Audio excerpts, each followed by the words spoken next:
If you're in the market for a new phone or SIM deal, you might be wondering which network is best, O2 or Vodafone.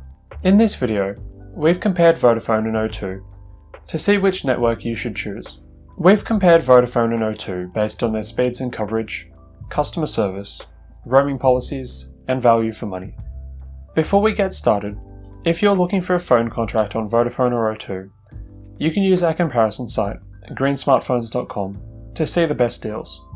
Simply navigate to a phone you want to buy and use the network filters to just view deals on the O2 or Vodafone network. Let's begin.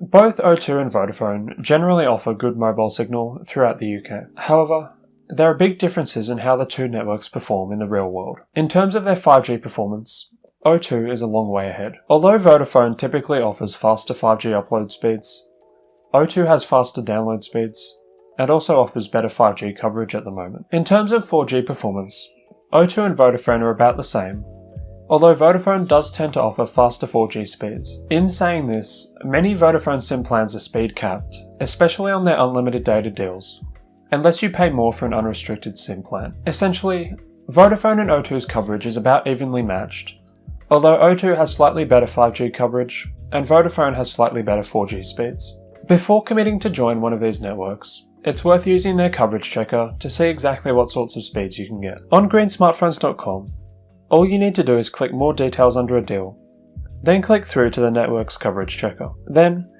put in your postcode and look for good indoor and outdoor 4G and 5G coverage at your address. As well as checking your home address, you might also like to check your workplace, as well as anywhere else you visit regularly, to ensure you'll get good speeds.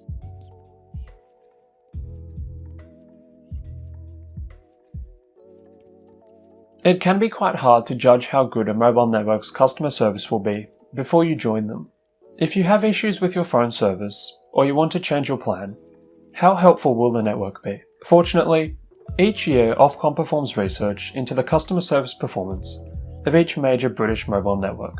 According to their research, O2 customer service takes 239 seconds on average to answer when you call them, while Vodafone takes only 150 seconds. O2 received 9 complaints per 100,000 subscribers, compared to 14 complaints per 100,000 Vodafone subscribers, and 92% of O2 and Vodafone customers are satisfied with the service overall. Essentially, although Vodafone is more responsive when you need help, O2 has fewer customer complaints. Although they might take a while to answer the phone, O2's customers have fewer problems compared to Vodafone subscribers, according to Ofcom research.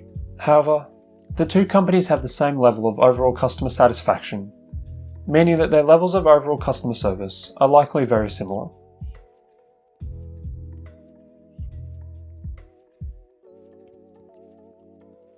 In our opinion, O2's roaming policies are better than Vodafone's. With O2, you get inclusive EU and international roaming on nearly all of their phone and SIM plans. On the other hand, with Vodafone, unless you have an expensive plan with extra benefits, or you're just roaming in Ireland or the Isle of Man, you have to pay a daily roaming charge. When it comes to roaming usage limits, O2 and Vodafone are quite similar. Both networks have a 25GB fair usage limit when roaming in Europe, meaning that you can only use up to 25GB of your allowance. The difference is, you might have to pay to unlock your allowance with Vodafone. Beyond Europe, Vodafone gives you the ability to roam in 32 different countries, compared to just 27 with O2. But you have to pay £6 a day to do this, unless you have a more expensive plan, with extra benefits. You can also pay £6 a day to roam in an additional 73 different countries, again up to a 25GB fair usage limit. While O2 has a similar roaming add-on for further afield destinations, they don't have quite as strict a fair usage limit. If you pay more for O2 roaming beyond Europe, you'll be able to use your full data allowance overseas.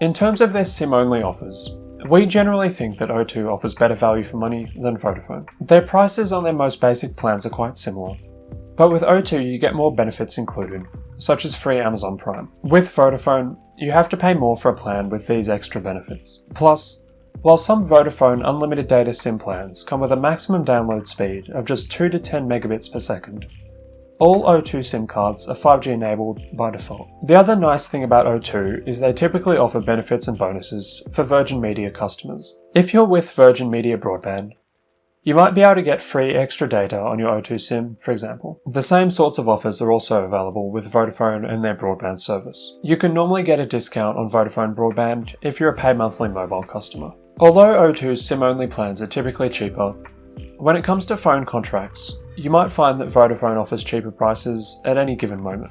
To see whether Vodafone or O2 offers cheaper deals when shopping for a new smartphone, you can use greensmartphones.com, our comparison site. Simply click through to a phone and select Vodafone and O2 in the sidebar to only show deals on these networks.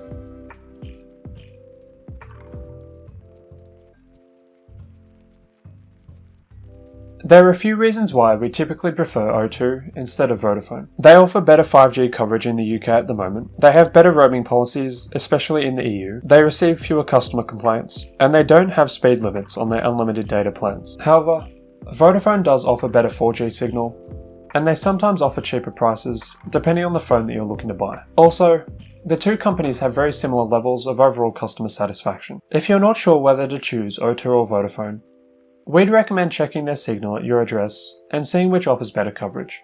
Then, compare their prices for the phone or SIM deal you're looking at using greensmartphones.com. And if you have any questions about the differences between these two mobile networks, leave them in the comments below and we'll get back to you as soon as possible.